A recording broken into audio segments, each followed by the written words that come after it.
Oludda oluvuganya twava ku mulamwa gw'okunoonya engeri gye tutwala obukulembeze ne tudda ku mulamwa gw'okutawaanya obutawaanya n'okuvuma. Gavumenti n'ekita n'emanya nti ekyobukulembeze baakivaako, kati katutandike kunoonya bwe bakola ekibi tubakola ki, bwe baagala kukola kino tubakola ki. Honorable Fred Mukasambidde agamba nti oludda oluvuganya gavumenti baava ku mulamwa ogw'okuba nti bavuganya gavumenti. Kakati badda mu kutema mpenda. Tukole ki? Tuzeeko ki? Tutetenkanye tutya? Tugenda kutunulira engeri bo n'ebiseera bye bamaze ku ludda oluvuganya gavumenti. Oba oli awo n'obusobozi bwe babadde nabwo na kiki ekituufu kye bakozesezza obusobozi obwo. Kitalo nnyo nnyini ddala obubenje bufuuse obubenje bantu bange. Ndoza kakati mu wiikisi 2 n'akalipootinga ku mukutu guno obubenje obuwererako ddala. Awo wafiiriddewo omuntu omu wanene Bukesa okulira na Club Ambiance kyanaku nnyo nnyini ddala. Ngenda kuba nkuwa oli awo akabenje ekisuubirwa okuba nga kikaleese. Basi ebaddemu abaana b'essomero enkya y'olunaku olwaleero ekedde kubeera ng'etomera trailer ebadde paakinze ku kkubo okakana driver abadde avuga emmotoka eyo ey'abaana b'essomero ng'afiiriddewo mbunnambiro. N'abaana abawererako ddala kumpi mu 15 ne babuukawo n'ebisago eby'amaanyi. Kibi nnyo nnyini ddala. Abaana babadde bagenda kulambula. Mujjukira John Nabalaga juzi nabalaga nti waliwo bbaasi era yagenda maaso n'okwambalagana bwenyi ku bwenyi ne trailer ku luguudo lw'eggulu era abaana ne bafa abawererako ddala. Kakati n'olunaku olwaleero ne bano babadde bagenda kutuwa naye kanzigye oba oli awo nkuwe details mu bufu obufaanaganako ko bwe butyo. Kakati Honorable Richard Ssebamala agenze maaso n'okubeera nga yeewuunyisa eggwanga. Bannaddiini bwe bavuddeyo ne bamulumiriza nti ono yalya ssente z'eggwanga ezirina okuyamba abaana ab'essomero ezaali ziteekeddwa okuba nti ziyambako mu kusereka ekizimbe ky'essomero. Ssente miliyoni eziri eyo mu 8.5. Omwami Richard Ssebamala, Member of Parliament, yazikwata n'azirya. Omuntu n'anyaga abannaddiini nno taba mwangu. Oba ofunda kaanyaga omusamize kuba abakimanyi ensaaso oluusi zirwawo okukola. Naye ebintu bya Katonda oluusi bitera okwanguwa. Kakati Honorable Richard Ssebamala alumiriziddwa nti yatwala ssente z'essomero ng'azijje ku bannaddiini mu lukujjukujju. Yabasanga n'abasuubiza nga bw'agenda obbazimbira ekizimbe kiggwe n'ababuuza mulinawo mmeka, mubulako mmeka, n'abagamba ezo ze mulina muzinkwase. Nze ngenda kujja maliriza omulimu. Bannyabo ne bassebo tuyingidde emyezi kumpi 5. Honorable Richard Ssebamala talabikako ne ssente z'abandi ezaamuweebwa ze yatwala ezaali zisondeddwawo nazo zennyini yabula nazo. Katujje emboozi eyo tubeere nga tugikuwa mu bujjuvu. Joro Ssenyonyi olunaku olw'ejjo ebigambo yabyogedde mbulambulukufu bwabyo era yagezezzaako yafubye okukola buli kimu ekiraga nti eggwanga lino bakyalirwanirira era bakyagenda mu maaso n'okuba nti tebagenda kussa zipu ku mimwa gyabwe. Buli ekinaafuluma nga kinyigiriza omuntu wa wansi baakukikubamu ebituli. Buli alowooza nti waakukola ekikolwa ky'okutiisa n'okuba nti bakanga abalala bo si kyakubabigula ttama oba si kyakubayigula ttama baakusigala nga bapuushinga nga bagenda mu maaso. Ono nno yatuuse n'okukkulumira gavumenti era ebigambo bya Leader of Opposition Joro Ssenyonyi bw'onaaba obiwulidde bulungi oba oli awo ojja kugamba nti tosobola kuggalira bantu bonna balina mimwa olw'okuba oyagala basirike, wabula olina kukola bukozi ebyo abalina emimwa bye boogerako ne batandika either kukwebaza oba kusirika. Bangi kummwe Palamenti y'eggwanga mubaddenga mugiraba bulabi ng'ejjuddemu ababaka bajokipayinze nga yonna ejjudde. Leero katufune omukisa ogulaba ku Palamenti y'eggwanga nga nkalu temuliimu muntu n'omu. Olabe Palamenti ababaka baffe gye babeera gye bateesereza n'engeri ebintu bino oba oli awo gye bitambuzibwamu. Palamenti setup yaayo ogenda kuba ogirabira ddala nga bw'ogirabaawo emyaka gyonna okusinziira ku muwendo gw'ababaka abaliyo n'omuwendo gw'ababaka ogwaliwo nga palamenti eno yakazimbibwa. Ojja labira ddala obwetaavu obuliwo mu kufuna palamenti engazi, oba oli awo newankubadde waliyo palamenti ezimbibwa. Kakati mugenfunawo amalala Honorable Norbert Mao agenda maaso n'okubaako ebigambo byayogera, naye nabyo mu maaso awo tugenda kubeera nga tubifuna, katujje ensonga tubeere nga tuzigusiza ddala bulungi nnyo nnyini ddala. Giweka like video gisobozesa okudduka ku speed etenkanika, information etuuke ku buli sekinomu. Ketutatudde ku TV munnange, kya buvunaanyizibwa era nkikujjukiza nnyo buli wentula mu maaso ga kamera nti video girayikinge yo etambule etuuke ku buli ayagala ogiraba. Mbutongole we tukusabira nti twegatteko ng'osubscribinga ku mukutu osobola okufuna nga latest updates ne latest information. Tubeera n'amawulire buli kadde buli dakiika ate buli ssaawa. Nzikiriza nkujjukize baganda baffe bano aba QIT Kibira Construction n'abalala, ate nzije ebigambo n'emboozi tule tubinyumye era tubyogere. Tovaawo nkolamu katono nnyo bwe nti nkomawo. Aba QIT Healthcare Traditional Chinese Medicine abasangibwa Nansana ku Yesu Amala mu maaso ga Total ku kizimbo kuliziwa Hair Academy bakutegeeza nti weebali nnyo okujjanjaba endwadde ez'enjawulo omuli asthma, sukaali, fibroids, ssenyiga w'ekibumba, hepatitis A, B ne C, abasajja n'abakazi ab'enyooma mu nsonga z'obufumbo, abaludde okufuluma kiyite constipation, omugongo oguluma, amagumba gakumeketa, alumizibwa mu nnyingo n'endwadde endala nnyingi. Balina ebyuma ebikebera endwadde mu buli kitundu kya mubiri eby'omulembe wamu n'abasawo abakugu mu kujjanjaba. Ate jjukira nti bataddewo promotion ng'okukebera omubiri gwonna kwa siringi $3 zokka. Kale yanguwa ofune obujjanjabi obw'omulembe. Anti obulamu bugagga, okumanya ebisingawo ku bino bakubire ku 0764 61 36 Amanya gange nze Kibira Hassan okuva mu Kibira Construction Company Limited. Tutunda amataka, tuzimba amayumba, tuddaabiriza amayumba, renovation tugikola, tusima amazzi. Ffe aba Kibira Construction Company Limited tutunda amataka ag'ebyapa, ag'endagaano ku makubo ag'enjawulo okugeza Hoima Road, Bombo Road, Masaka Road, Mityana Road. Ate tukiriza ne Kibanja Mpola. Osobola tukyalirako ku office zaffe ezisangibwa Ssenge wa Kiso, oba tukubire ku masimu gaffe 0755 36 37 82.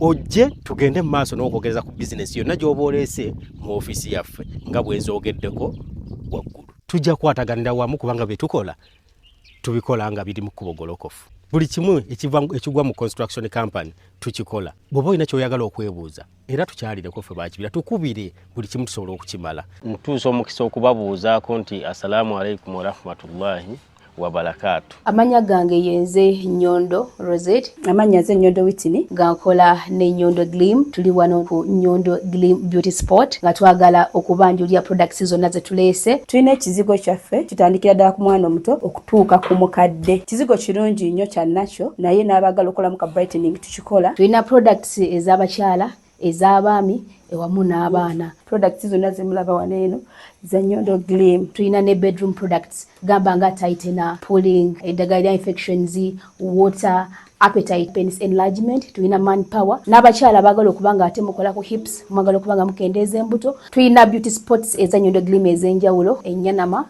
ne wano ekisozi. Mu UAE tusangibwa Dubai ne Sharjah nayo tulinayo branch.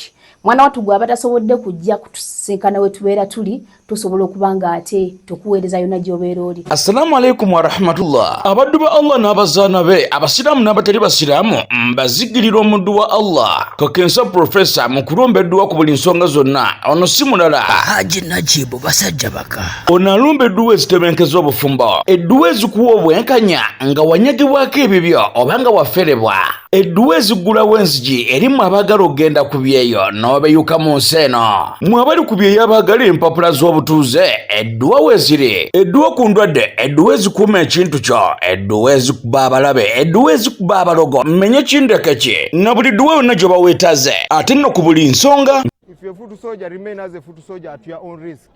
but it's only UPDF as soldiers in Uganda. If you don't use your mind, we shall apply letter F. I sign out. Bafuti soja bali mbulabi. Kubanga muve ku basiviliani bafe muve ku muwozi wafe ne president. Kakati abajasi bafaabo abakajja bafulume mu training bebale nnyo okwewaayo okubeera nti beerondobye muffe okuva mu bantu ba bulijjo ne batransforming okudda mu basirikale b'eggwanga ab'eggye erya Uganda People's Defence Forces. Tubeebaza okwewaayo okwo omutima gwe baayolesezza. Si buli omuntu asobola okumala gakkiriza okuba nti asacrificinga future ye ayingira amagye oba ayingira ebitongole bino eby'okwerinda. Bangi bakikola lwa mwoyo gwa ggwanga. For that reason tusooka ne tutwala okusiima kwaffe gye bali kubanga bano bo baba tebaliiwo emirembe gyaffe ba civilians oba bamwanayinki egy'okufuna ku mpeke y'otulo egy'okukola nga tutambula freely giba mitonotono olw'ebyo ebiyinza okutuyingirira nga biyita ku nsalo z'eggwanga lyaffe ne bitutabangula oba ne bitulemesa okuba obulungi.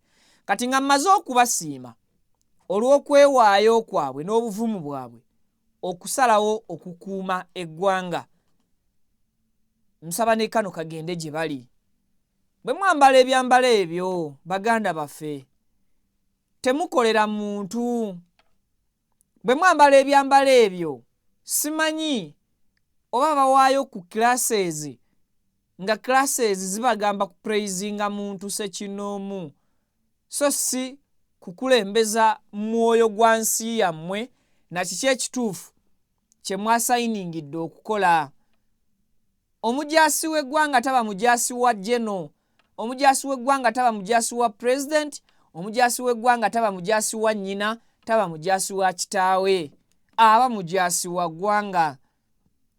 Kikolwa kya nsonyi, kikolwa kya buswavu omuntu ng'ono ali mu uniform y'eggwanga nga yakafuluma mu training bw'ati n'aba nga teyeewerera batujju oba ba intruders abayinza okuyingira eggwanga naye ng'ate yeewerera bannansi b'eggwanga bennyini. Ekyo kya bulabe, kifaananyi era kibi, kisigala kipeyintinga uniform gy'oyambadde nti eringanga obadde nga akolerera okufuna uniform eyo okwapplyinga forces zo oba training yo yonna gy'ofunye ku munnansi. Singa abadde musirikale wa poliisi nga si mujaasi wa ggwanga n'agamba ebigambo bino ebirimu ba civilians kyali badde wakiriko newankubadde nakyo si kituufu, but ebibi bikirana. Omusirikale w'eggwanga as in omupoliisi ateekeddwa kukuuma bintu na bintu byabwe. Omujaasi w'eggwanga ateekeddwa kubanga agaadinga nsalo za ggwanga kututaakiriza na kutuziyiza butayingirirwa babi na bayinza kutabangula ddembe lya ggwanga lyaffe. Kati omusirikale bw'ovaayo n'olaga nti gwe oyagala kubeera ng'ate otiisatiisa munnansi, gwe nga bw'otaddeyo omwoyo gwo n'osalawo okuuma eggwanga lino instead of okutiisatiisa ba civilians, ndowooza nabo waali baagazisizza uniform eyo oyo eyeeyita fuutu soja n'aba ng'asobola naye okugamba naye obwa fuutu soja kambuleke kangende mbeerere ddala soja ow'eggwanga nga ndi mu uniform y'eggwanga eggumidde nga ne saluti nzikuba nga tebagenda kunteeka mu kkooti nti nakubye saluti mu bumenyi bw'amateeka. Ekyo kye kyali badde ekituufu kye ndaba. Naye tewaali badde awo kuyimirira kutiisatiisa bannansi because fuutu soja takwata mmundu, gwe bakutendese kukwata mmundu. Fuutu soja tatta muntu, gwe mu bye bakutendese bakuwadde n'obumanyirivu obutta omuntu.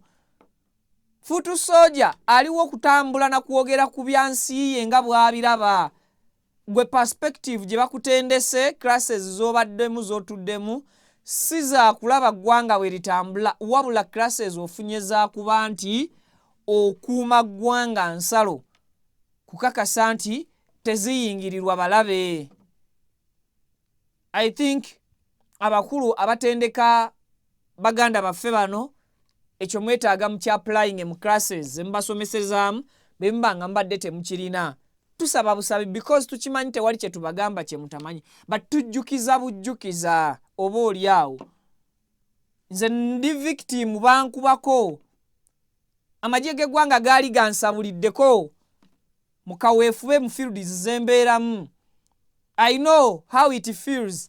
Kiruma kitya omusirikale okukwata embooko n'agikuba omuntu wa bulijjo n'omubuuza afande onkubira ki afande nga akyusiza n'olulimi yeefudde atamanyi Luganda ayogera Luswayiri ng'akimanyidde ddala gwagamba Oluswayiri tabitegeera akukubire mu nsobi nga gwe newe wennyonnyolako akulaga byonnyonnyola tabitegeera so ng'ate yali badde ayogerezeganya butereevu naawe ng'omupoliisi w'eggwanga ono Oluswayiri yali badde aluwogera n'abatujju ba intruders abaagala okuyingira eggwanga mbumenyi bw'amateeka abo yali bataddeko amaanyi so kabadde kalowoozo eri baganda baffe abatikkiddwa mweyise bulungi mu uniform ezo tuleme kusaavinga muntu sekinoomu tusaavinge eggwanga nga tetuleetemyetemyemu tetutiisatiisiza of course bw'obeera mu uniform eyo oluusi olowooza ensoogi maze naye lowooza nnyo oli muko wa muntu bajja kukuyita ku mukolo osabe liivu mu magye bagikuwa ogende ku mukolo gwa mwannyoko nga mukoddomiwo gw'ogenda okwetimba mu maaso fuutu sooja gwe walabula n'olaalika nti koyambadde uniform omumaze you will apply force ku ye so ako kalowoozo abakulu mutereeze system ya ebitongole ebyo ebyokwerinda ekintu kyeyagaliremu kitalo nnyo nnyini ddala olunaku olwaleero amakya tegatambudde bulungi ku luguudo oluva Iganga okuva Embaale okudda Iganga motoka kika kya bus bambi ebadde etissa abaana ab'essomero nga ebaleeta mu bitundu by'Entebbe kugenda kutuwa oba kugenda kulambula naye Mukama tabasobozesezza kubeera nga batambula olugendo luno ne balumalako. Driver abadde avuga emmotoka eyo asobodde okubeera nga ayingirira emmotoka Mercedes Benz kika kya Actros n'agitomerera emabega era kikakasiddwa Uganda Police nti bano bo bambi driver abadde avuga bbaasi eyo afiiriddewo so nga ate abayizi abawerera ddala 15 balambirira bo tebasobodde kubeera nga ate basigala kyekimu baddusiddwa mu malwaliro oba baddusiddwa mu ddwaliro eriri awo okumpi okwongera okulaba nti bafuna obujjanjabi. Akabenje kano kaguddewo mu kaalo akamanyiddwa nga Nawagisa Village ku luguudo oluva Embaale nga ludda mu bitundu eby'Iganga mu Bugweri district. Ba student abalinnye bbaasi ababadde bagenda okulambula babadde 7 ku ba student 7 15 be bakakasiddwa nti bafunye obuvune oba ebisago eby'amaanyi era nga bano abamaze okufuna ebisago baddusiddwa mu ddwaliro okusobola okulaba nti bafuna obujjanjabi. Uganda Police evudde wano n'ekakasa akabenje ako era ebimu ku byesobodde okubeera nga etuwa tugambye nti emmotoka ebadde Isuzu bus ey'abaana ab'essomero then registration number yayo LUA 551 ED then emmotoka gye batomedde eyo Mercedes Benz Actros trailer registration number LUBB 269 V. Kakati bus eyo ebadde ya ssomero lya Amulia High School era nga ebadde etambuza baana okuva ku St Paul Secondary School Katakwi nga bagenda Kasenyi ku mwalo Entebbe okulambula for geography study tour gye babadde bagenda mu bambi. There is omulambo gwa driver ategerekese nga Kasakya Abdallah wa myaka 68 driver oyo gwe ogudiscoveringiddwa oba oguzuuliddwa mu kabenje kano akakoleddwa era abaana 13 n'omusomesa omu okwosaako ne kondakita wa bbaasi eyo be bantu 15 bo baddusiddwa mu ddwaliro okusobola okulaba nti bafuna obujjanjabi. Akabenje kano kaguddewo ng'obudde bukyawo ku makya ag'olunaku olwaleero, era nga abaana mu kiseera kino abazadde tubategeeza mukebereeko ku baana bammwe abo. Ttiimu ey'abanoonyereza oba ey'aba traffic officers basobodde okutuukawo mbudde baaseno weefunidde akabenje, era emmotoka zino zombi ne zitwalibwa mpaka ku Busembatya police station gye zipakinze okunoonyereza okw'enjawulo bwe kugenda mu maaso n'okubeera nti kukolebwa.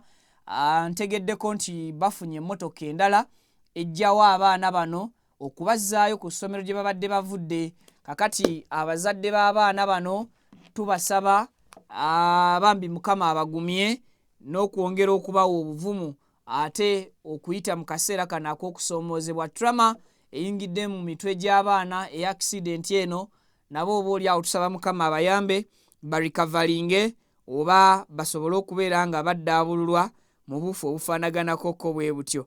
Kitalo nnyo nyini ddala eri driver Abdalla ow'emyaka 68 era nga naye tusaasira famire ye olw'okufuna akabenje ako. Police ejja kwongera okutuwa ebikwatagana akabenje ako bw'enaaba egenze mu maaso n'okukomawo. Kakati sides zeeyo tuvuddeyo n'ebitundu bino eby'ebukasa waneeno mu Kampala waliwo akabenje akaguddewo kakana ng'era omuntu omu afiiridde mu kabenje ako. Kibi nnyo kya nnaku nti omuntu oyo afiiridde mu kabenje kano ebukesa nti ebukasa okuliraana club eya Ambias dereva abadde ayagala kudduka ng'amaze okutta omuntu. Kakati ababoodabooda ne bamwekiika era okukakkana ng'emmotoka takyalina gy'agizza okuleka okuba nti agikoonesa ataawe ebbalibbali.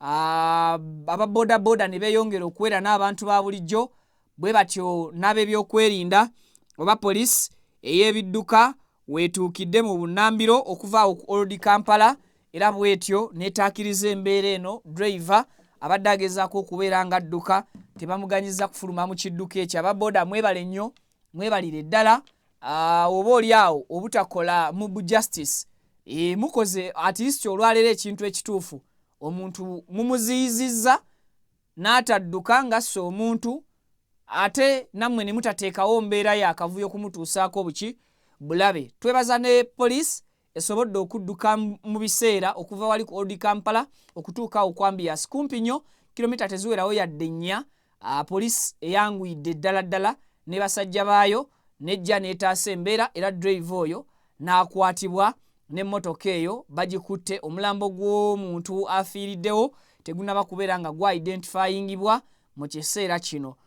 Damages driver ono akozinze nnene nnyo kubanga wakati mu kwagala okudduka alina n'ebintu ebirala byakosezza oba alinako ebintu ebyenjawulo awo byakoze eki byayonoonye n'akoona mu bufu oba okwagala okudduka ekikolobero oba obulabe bw'abadde atuusizza ku bantu abo. So tukubiriza aba drivers eva okucekinga ng'ebidduka byammwe oba biri mu mbeera nnungi, nammwe kennyini okakasa nti muvuga bulungi ku nguudo okwo, oba oli awo tusobola okukendeeza omuwendo gw'obulamu bw'abantu obukola ki obufiira mu bubenje buno. Nammwe kennyini okwongera okugumya CV zammwe okuba nti nywevu tezina records ezo nfu, ojja kusalako ku light yeeno gundi ogiduumudde. So embeera eyo ndowooza nayo tugiveeko tweyongereyo kewalala. Kakati omukulu Honorable Richard Ssebamala, kino ekintu kye yakoze bannaddiini nze simanyi nakumanya. Eggwanga lino buli muntu yafuuka mugobi, yafuuka kanoonya, abantu muwenja, ne Honorable bw'aba awenja. Ono nno Honorable Richard Ssebamala ye MP gye banzaala Bukoto Central mu district eyo y'e Masaka yatutwala yeyadda mbigere by'omukulu former Vice President Edward Kiwanuka Sekandi ono wa DP Sekandi yali wa NRM nakati wa NRM ne bamumeggeza akalulu teyadda. Richard Sebamala ye yawangula.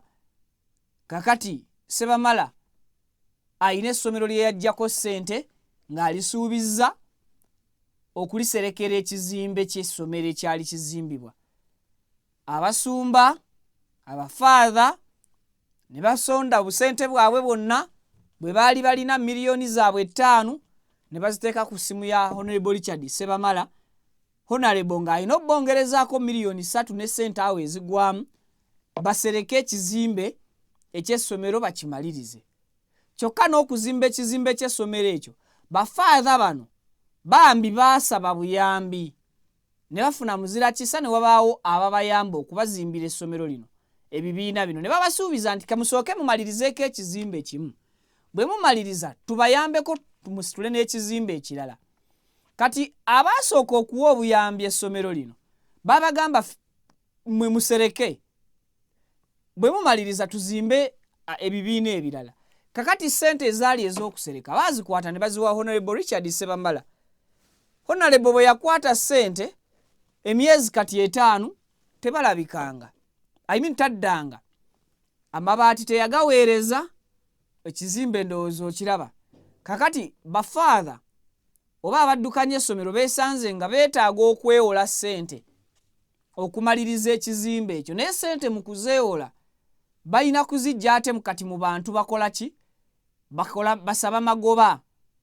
Bannaddiini bannabyabufuzi basuubiza ebintu ne batabituukiriza. Kiringanga bafiirwa bakungubazi sorry. Abakungubazi wano baagala okutusaasira nga bwe banaaweerera obwana bwaffe. Kyovula batuzaale bwe tunaasobola ate bannange tutegekere abaana. Abo abakungubazi bakaabyako limu ng'erirala litululankaliriza liraba. Be bafaanagana ne bannabyabufuzi. Munnabyabufuzi bwakugamba ngenda kuzimbira wano bulooka eno ngenda giteekako. Mala mugamba mpazi olina oba olinamu 5 nsuubiza akakadde kaleke nze mpe enkalu eziriwo zendabako. Bo boogera kukyamuukiriza ebiseera ebisinga tebaagala kutuukiriza. Kyova laba wano waliwo bannabyabufuzi be bagamba nti bakodo. Lwaki babayita bakodo? Tebagabira mu kamera. Ate abalabikanga abagabira mu kamera bafere bazibu. Bakusuubiza ekintu ne bakireka ne bakikola upside down. So kompeko katambi ako ebigambo oyinza olowooza byange naawe kennyini owulire ebigenda okuwuniikiriza. Abasajja babbidde eddala eggwanga ne babbiramu ne bannaddiini. No kiswaziza erinnya lya Honorable Richard Sebamala. Akatambi katuwe pavini. Mukwano gaffe Honorable Richard Sebamala yatubuulira nti ali Kampala tumuweereze ssente twatukuŋŋaanyizaawo ku mabaati tugenda kusereka kizimbe ekyo dormitory y'abawala era ng'atusuubiza okutongererako tunaabanga tumusasula installments. Ano nitukwata obukadde 5 bwe twatuyinawo nawe tumuweereza ku mobile money ye. Naye mpozi era nga bwe ngambye nti kusoomoozebwa alabeka yafunamu obuzibuzibu nti n'okutuuka ku ssaawa ya leero guno omwezi tugenda mu Gwakutaano akasente ako kalabeka kaamubulako kubanga teyasobola kukazza ate n'abaati yagaweereza. Kale eddibu eryo ery'emiliyoni 5 ziyatwala ne tuligatta ku liri y'emiliyoni 3.3 twatubuzaayo kuza local contribution. Kitegeeza nti ne tugenda mu buzibu obw'obukadde 8 n'okusoba ate nga tuteeka okwekubaakuba tumalirize ekisulo ekyo eky'abawala ate tusobole okuzimba ekisulo eky'abalenzi kubanga batuyambako baba beetaaga okulaba nti projekiti emu ewedde balekera bayambe ku projekiti eddako. Ono nako kwali kusoomoozebwa kw'amaanyi. Naye tusaba Katonda nti wanaaba ng'azifunye yandibadde aziweereza ate era ne zituyambako. Munnaffe Honorable Richard Sebamala ng'amaze okutuggyako obukadde obwo 5 ate n'ogattako n'ebuli obwetaavu obwaliwo obukadde 3.3 ate nga bannaffe abatuyambako batugamba nti tumalirize projekiti eyo basobole okutuwa obuyambi bwa projekiti eddako. Twali tuteeka okugenda mu mbeera ey'okunoonya abatuyambako naye abatuyambako abo kituyita ebbanja ate bo baba baagala ssente zaabwe. Kale n'okusoomoozebwa kw'amaanyi nnyo naddala erinze kubanga ate nteeka okulaba nti tubasasulwa. Bonale bwe tumugamba ayita nabafunawo ssente ndowooza awo nno bwe buzibu bw'amaanyi bwe tulinawo tusaba Katonda nti tukwatirwe ekisebo tunabanga azifunye sente ezo ekyantuyambyeko tusobola okulaba tuva mu kinnya ekyo.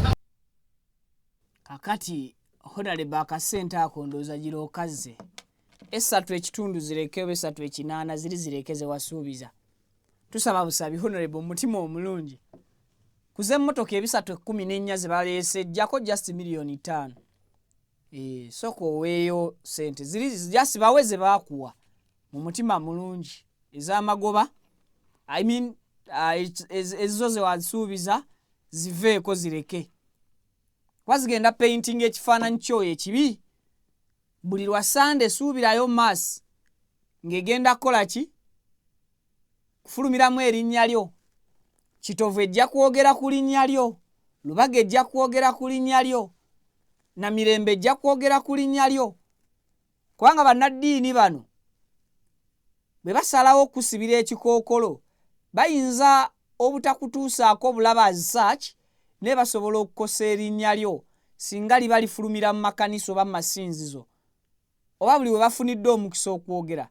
Kubanga buli we boogerera ebiseera ebisinga wabeerawo abeeyama. Kakati gye banaakoma okweyama nga gwe bakuleetanga ekizampo nti bannanga abeeyamye tweyanzege naye temukolanga omukulu omu.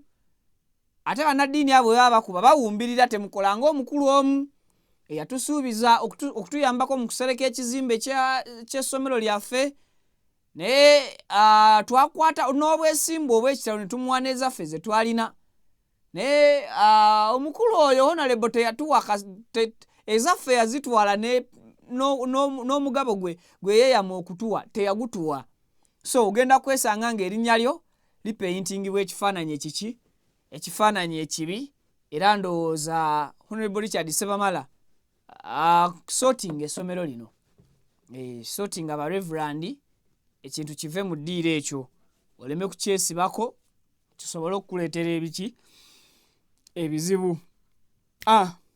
Bwe nvaawo awo Honorable Fred Mukasambidde Honorable Fred Mukasambidde sooka omuntu erekaawo.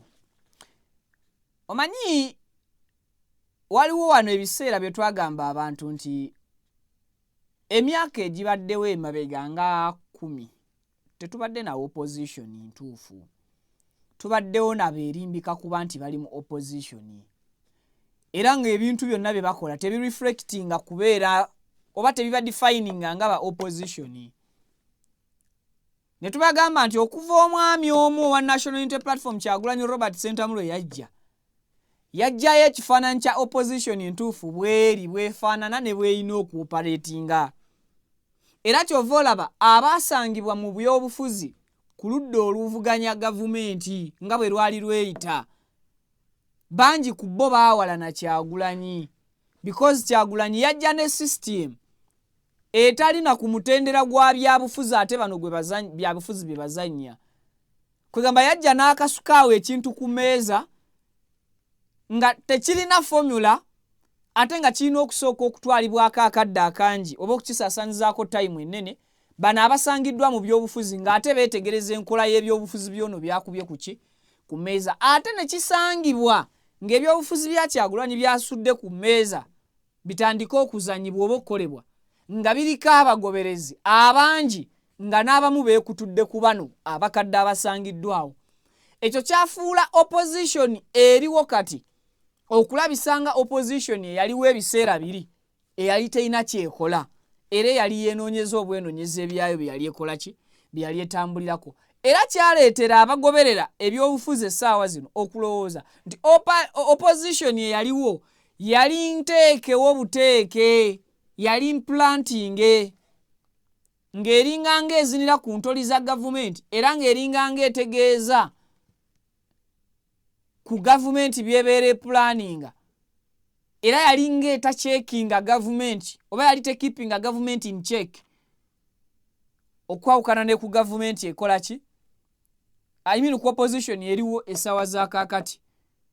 Bwe tunuulira bonna abaali ab'ebitiibwa tunuulira ba honorables abaali ab'amaanyi nga bwe batuuka mu kifo mukankana otunuulire engeri abaana abavubuka embulakalevu abaliwo mu politics olwali ku side y'oludda oluvuganya gavumenti enneeyisa gye beeyisaamu nga batuuse ku bifo bali we baatuukanga fiya yokka gye bacreatinga nga mbalonzi ng'ekulowoozesa honorable yakola oluguudo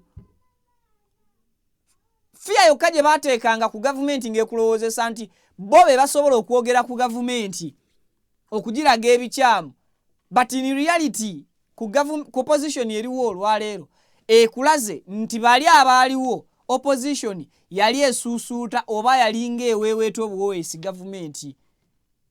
Wuliriza ebigambo bya Honorable Mbidde nga bw'abyogedde sooka ompeko ku bigambo ebyo Pavin ebigambo tubyogere. Oludda oluvuganya twava ku mulamwa gw'okunoonya engeri gye tutwala obukulembeze. Bava ku mulamwa gw'okunoonya engeri gye tusobola okutwalamu obukulembeze. Mmwe bwe mwali nga muli mu bukulembeze muli ku opposition eyali eyammwe gye mugamba nti nywevu ngumu. Kiki kye mwakola okunyeenya gavumenti okugijja mu buyinza? Kyantiisa ki ekyateekebwako ku gavumenti eno? Bunkenke ki bwe mwatuuza ku gavumenti nga mwabali mu opposition enkadde? Bwe mwateekawo gavumenti eno netuuka negamba nti nemutuliisizza akakanja. Bwe mbanga olwaleero mulabikanga abatalina kye mukola okwawukana ne bye mwakolanga. Genda maaso n'akatambi k'omukulu. Tudda ku mulamwa gw'okutawaanya obutawaanya n'okuvuma. Gavumenti n'ekita n'emanya nti ekyobukulembeze baakivaako kati katutandike kunoonya. Bwe bakola ekibi tubakola ki?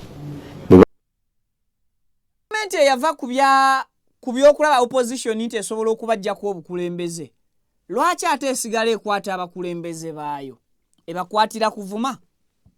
Joel Ssenyonyi yakavuma abantu bameka mu bigambo byo byonna bukyanga abeera ku ludda oluvuganya gavumenti.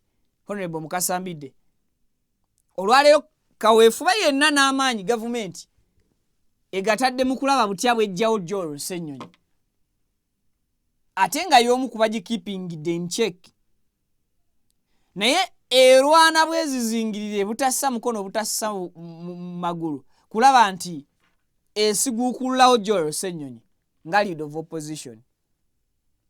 Mu biseera mwe mwalwanira mwakola kyenkana ki okukakasa nti gavumenti mugiteekako akazito n'okugikakasa nti mu kituufu mwali mumaliridde, mwali mwagala buyinza? Ebigambo bya Honorable Fred Mukasa Mbidde byogeddwa bannabyabufuzi bangi. Ba leaders bameka abadde ku side y'opposition eno erabikanga evuma obuvumi etali ku mulamwa gwa kujjako gavumenti, era gavumenti etali ku mulamwa gwa kuba nti kati erina abagijjawo wabula erina bagirwana bulwanyi kugivuma. Twagala otunnyonnyolemu Honorable Fred Mukasa Mbidde. Mu biseera byammwe bakulembeze bameka era baasibibwanga batya, baatwalibwanga batya? Tumalireyo katambi k'omukulu oyo. Gavumenti eri yakyuka ku gavumenti eriwo oba opposition eri yakyuka ku opposition eno? Sooka omaleyo akatambi ako. Gavumenti n'ekita n'emanya nti ekyobukulembeze baakivaako kati katutandike kunoonya. Bwe bakola ekibi tubakola ki? Bwe baagala kukola kino tubakola ki? Mu comment section nsabye okkirira onnyumize era ombuulire, wandiika, nkimanyi temuli ka voice notinga, ombuulire Honorable Mukasa Mbidde ebigambo byayogera ddala kituufu opposition ya leero gavumenti egirabanga etasobola gijjako era egiyisanga omuntu omunafu bwemuyisa, because bw'omanyi omuntu nti munafu tomumalirako maanyi. Bw'ogerageranya amaanyi agateereddwa ku ludda oluvuganya gavumenti abakulembeze bonna abaliwo n'oludda oluvuganya gavumenti ebiseera biri, ebiseera bya Honorable Mukasa Mbidde, ba Mathias Mpuuga, ba Lubega Mukaaku, bw'otunuulira kiriki yaabwe eyo nga bwe yabeeranga, ba Muhammad Nsereko, olwaleero amaanyi agabateekebwako ab'opposition abaliwo n'amaanyi agaali gabateekebwako wali olaba nga kyekimu oba olaba nga ekintu kibulamu. Kakati comment section bwe mamazo gikuggulira kankuwe abamu ku bakulembeze abavuma obuvumi ono nga ye leader of opposition ebimu ku bigambo bye bibadde latest ebisembyeyo okwogerwa olunaku olw'ejjo bwe yabadde ali ku kitebe kya National Unity Platform. Owulire mu kwogera kwabwe baseketerera buseketerezi gavumenti bakyekinga gavumenti baagala kujjako gavumenti ntera yakatambika gy'olusenyonyi. Amanyi ebintu bino byetaaga okuba nti tubitwala step by step. Abalabi abalaba side emu era babawulira side emu bawulire ne ku side endala balabe ne ku side endala. Pavini teka yakatambi ako nga bwe kale. Bakulembeze bannange boogedde ku nsonga zino, ensonga ez'obumenyi bw'amateeka, obulumbaganyi kati obukolebwa ku bannayuganda. Aboogera ebikyamu ebigenda mu maaso, abakulembeze, abawagizi, ebintu bino bikyamu ate byennyamiza eggwanga lyaffe okuba nti oli bw'avaayo n'ayogera ku kikyamu ekikolebwa kati aba afuuse mulabe wa ggwanga. Kuva ddi bannange? Kubanga bw'otandikira kufa abakulembeze kitukakatako. Kakati nze nkulembera oludda oluvuganya, abamu bakalongoosa ne bagamba oludda oluwabula gavumenti. Kati mwe temwagala bawabula ng'ate obuvunaanyizibwa bw'ossemateeka ye butuwa. Ndi tulina okubawabula bwe tulaba ebikyamu nga bigenda mu maaso, tulina obbyogerako. Obubbi bwa ssente w'omusolo, okumenya amateeka, obulyake n'ebirala, munnange tujja byogerako kubanga kitukakatako ng'abakulembeze. Naye ng'ate ovudde kufa abakulembeze ne bannayuganda, so kireme kuba nti just bakulembeze. Kakati munnayuganda eyo ali ku stage ye ya boda boda bw'ayogera ku bikyamu bamuyole, gwe oyogera byaki? Oyo munnansi asasula omusolo, sente ze bwe zibbibwa kubanga ateekayo omusolo, kimukakatako naye okwogera ku bikyamu bino. Sabaga kubanga tuli bannansi, lino eggwanga ffenna tulinamu omugabo ffenna. Temuli first class citizens, second class citizens, ffenna.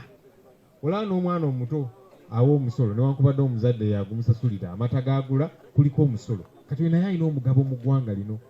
Tetujja sirika nga ebikyamu bigenda mu maaso. Ate bannaffe abali mu gavumenti kino kati kibabuulire, gavumenti yonna eri serious. Yalibadde eyaniriza okugigolola nti bwe tuayo ne tusonga ne tugamba nti kino kikyamu kigenda mu maaso, temulina na kunyiike, mulina twebaza nti bannaye sente zibbibwa wano, etteeka muli mu kulimenya, tandika okugoberera amateeka. Amawanga gonna agaakulaakulana naffe twagala kukulaakulana. Amawanga agaatuuka eyo gye twagala okulaga, gavumenti ezibeerawo mu kiseera kyonna zaaniriza ebiteeso ebiva mu bannansi. Si ebyo byokka ebibanyumira, naye mulina okwaniriza n'ebiteeso ebitabanyumira kubanga tujja byogera, tetugenda kusirika. Waliwo abalowooza nti kaakati twatidde tugenda kusirika. Okuva ddi? Nidde tetujja kusirika kubanga kyetukola tekimenya mateeka. Bwe twogera ku bikyamu ebigenda mu maaso mu ggwanga tetulina tteeka n'erimu lye tumenya. Tuba tugamba nti ng'abakulembeze nga bannansi twagala ensonga ezo zitereere. Kakati gavumenti mugamba nti nammwe mukooye obulyake. Kati lwaki bwe twogera ku bulyake okukuba ssente y'omusolo munyiiga? Mu opposition mwogera byati tujja basiba, tujja byogera kubanga kitukakatako. Ate ebintu bino munnange tubyogera kubanga eggwanga lyaffe tulyagala. Waliwo abalowooza nti ffe abali mu opposition eggwanga tetulyagala, twagala lyonooneke, tuddewa. Ffe tetulina ggwanga ddala. Era mulaba n'abagenda eyo bambi okukola obwakadaama naki, eggwanga lyabwe libakwatako nnyo kubanga newankubadde bali eyo ku kyeyo baagala okukomawo wano mu ggwanga lyabwe. So eggwanga lyaffe tulyagala nnyo. Abalowooza nti twogera ebintu bino kubanga eggwanga tetulyagala, eggwanga lino tulyagala kubanga tuli bannansi. Bwe twogera ku nsonga zino twagala zitereere, ffenna twenyumirize mu ggwanga lyaffe. So abawaba ntera obbalaba, mmwe temwagala ggwanga lyammwe, simanya muli enemies of progress. Twagala eggwanga lyaffe litereere, kyovudula tetujja kusirika. singa tetulyagala twalibadde tusirika naye eggwanga lyaffe tulyagala temujja tutiisatiisa kutujja ku ggwanga lyaffe eggwanga lino lyaffe tulyagala naffe kyovudola bwe tulaba ebikyamu ebigenda mu maaso nga tugamba nti kino kikyamu ekiri mu kukolebwa era kirina okutereezebwa. Kakati gavumenti ekola era bw'enaagamba nti kati buli anaayogera tujja kuwamba muwambe, tujja mutulugunya, tujja mutiisatiisa, eyo si ebeera solution.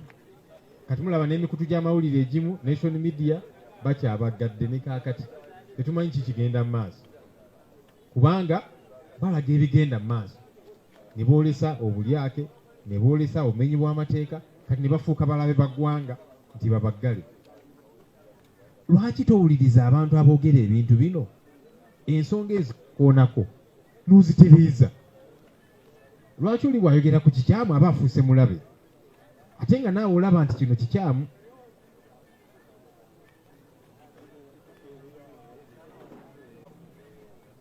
Bannange boogedde ku kuwambibwa kwa Deputy President waffe owa Buganda Region. Buli omu yabirabye ne kaakati tukyanoonya okutegeera kulembeze munnaffe wawaali. General Museveni atera otubuulira ku stories 8 bagenda mu nsiko okulwanyisa effugabbi bakomyewo enkola eya demokrasiya.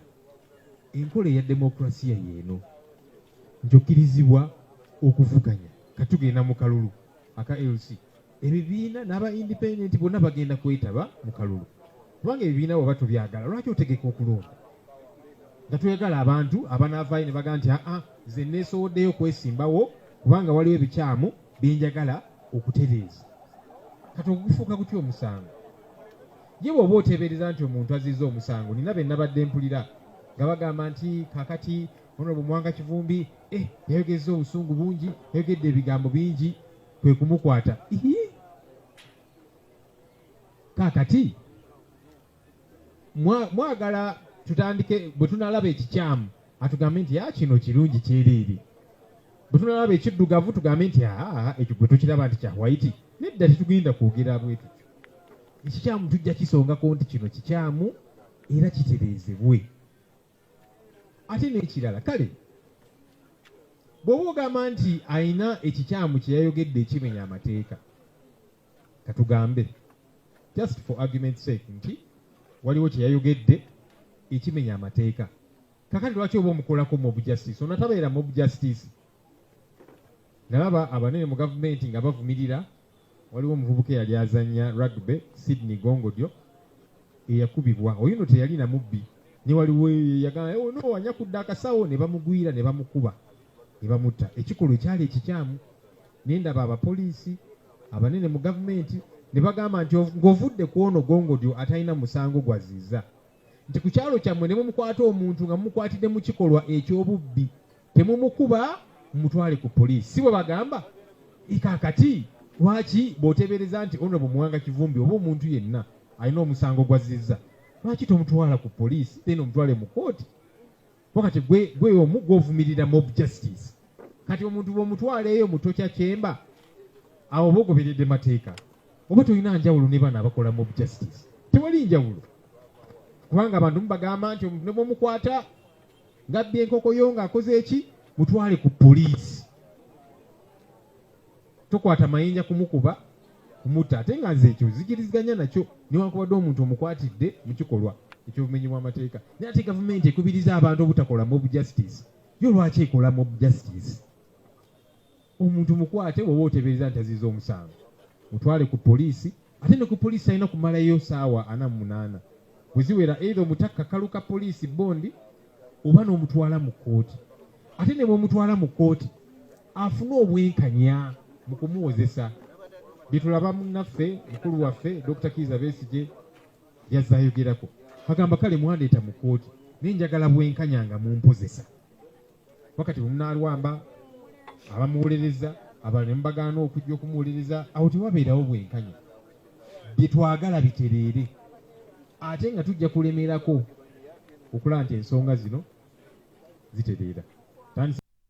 aba QYT Healthcare Traditional Chinese Medicine abasangibwa Nansana ku Yesu Amala mu maaso ga Total ku kizimbe okuliziwa Hair Academy bakutegeeza nti weebali nnyo okujjanjaba endwadde ez'enjawulo omuli asthma, sukaali, fibroids, ssenyiga w'ekibumba, hepatitis A, B ne C, abasajja n'abakazi abenyooma mu nsonga z'obufumbo, abaludde okufuluma, kiyite constipation, omugongo oguluma, amagumba agakumeketa, alumizibwa mu nnyingo n'endwadde endala nnyingi. Balina ebyuma ebikebera endwadde mu buli kitundu kya mubiri eby'omulembe wamu n'abasawo abakugu mu kujjanjaba. Ate jjukira nti bataddewo promotion ng'okukebera omubiri gwonna kwa siringi mitwalo 3 kitundu zokka. Kale yanguwa ofune obujjanjabi obw'omulembe. Anti obulamu bugagga okumanya ebisingawo ku bino bakubire ku 076 616 667. Amanya gange nze Kibira Hassan okuva mu Kibira Construction Company Limited. Tutunda amataka, tuzimba amayumba, tuddaabiriza amayumba, renovation tugikola, tusima amazzi. Fwe aba Kibira Construction Company Limited tutunda amataka ag'ebyapa, ag'endagaano ku makubo ag'enjawulo okugeza Hoima Road, Bombo Road, Masaka Road, Mitiyana Road. Ate tukiriza ne Kibanja Mpola. Osobola tukyalirako ku ofisi zaffe ezisangibwa Ssenge wa Kiso oba tukubire ku masimu gaffe 0755 36 37 82 ojje tugende mu maaso n'okwogereza ku bizinesi yonna gy'oba oleese mu ofisi yaffe nga bwe nzoogeddeko waggulu. Tujja kwataganira wamu kubanga bye tukola tubikola nga biri mu kkubo golokofu. Buli kimu ekigwa mu construction company tukikola. Bw'oba olina ky'oyagala okwebuuza era tukyalireko ffe ba Kibira tukubire buli kimu tusobola okukimala. Ntuusa omukisa okubabuuzaako nti assalamu alaikum wa rahmatullahi wa barakatuh. Amanya gange yenze Nyondo Rosette, amanya ze Nyondo Witini, gankola ne Nyondo Gleam, tuli wano ku Nyondo Gleam Beauty Sport, nga twagala okubanjulira products zonna ze tuleese. Tulina ekizigo kyaffe, tutandikira ddala ku mwana omuto okutuuka ku mukadde. Kizigo kirungi nnyo kya nacho, naye n'abagala okola mu ka brightening tukikola. Tulina products ez'abakyala, ez'abaami, ewamu n'abaana. Products zonna ze mulaba waneeno za Nyondo Gleam. Tulina ne bedroom products gamba nga tightener, pulling, eddagala infections, water, appetite, penis enlargement. Tulina manpower n'abakyala abagala okubanga ate mukola ku hips, mwagala okubanga mukendeeza embuto. Tulina beauty spots eza Nyondo Gleam ez'enjawulo, Enyanama ne wano ekisozi. Mu UAE tusangibwa Dubai ne Sharjah nayo tulinayo branch. Mwana watu gwa batasobodde kujja kutusinkana we tubeera tuli tusobola okubanga ate tukuweereza yonna gy'obeera oli. Assalamu alaikum wa rahmatullah. Abaddu ba Allah n'abazaana be abasiraamu n'abatali basiraamu mbazigirira omuddu wa Allah Kakensa Professor mu kulombeddwa ku buli nsonga zonna. Ono si mulala Haji Najibu basajja baka. Ono alombeddwa ezitebenkeza obufumbo, edduwa ezikuwa obwenkanya nga wanyagibwako ebibyo obanga waferebwa, edduwa ezigulawo enzigi erimu abagala ogenda ku byeyo n'obeyuka mu nsi eno. Mwe abali ku byeyo abagala empapula z'obutuuze edduwa weziri, edduwa ku ndwadde, edduwa ezikuuma ekintu kyo, edduwa ezikuba abalabe, edduwa ezikuba abalogo, mmenye kindeke ki na buli dduwa yonna gye baweetaze. Ate nno ku buli nsonga